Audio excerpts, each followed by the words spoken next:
Bienvenue au stade Ibn Battuta de Tanger. C'est dans cet entre situé au cœur de la ville de Détroit du Maroc que les Lions du Sénégal joueront leurs 3 premiers matchs de phase de poule. Logés dans le groupe D, en compagnie de la RDC, du Bénin et du Botswana, les coéquipiers de Sadio Mané vont découvrir un magnifique stade digne de ceux en Europe. Inauguré en 2011, ce bijou de 45 000 places a accueilli les plus grandes compétitions africaines, voire mondiales, dont la Coupe du Monde des clubs 2023.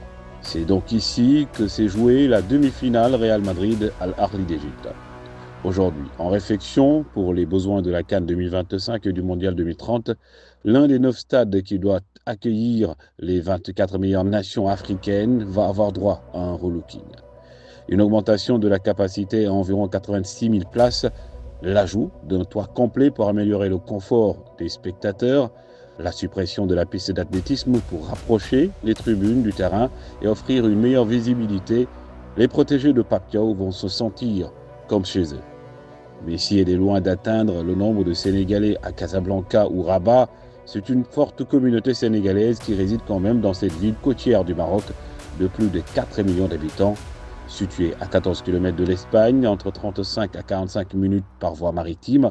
Tout comme tout le royaume, la ville de Tanger est considérée comme l'une des plus belles villes du Maroc, avec des infrastructures sportives ultra-modernes.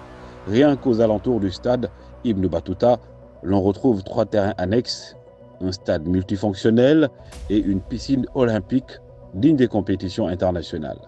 Pour les supporters sénégalais impatients de regarder les 3 matchs des Lions de la Teranga, le stade Ibn Battuta et la ville de Tanger valent le détour.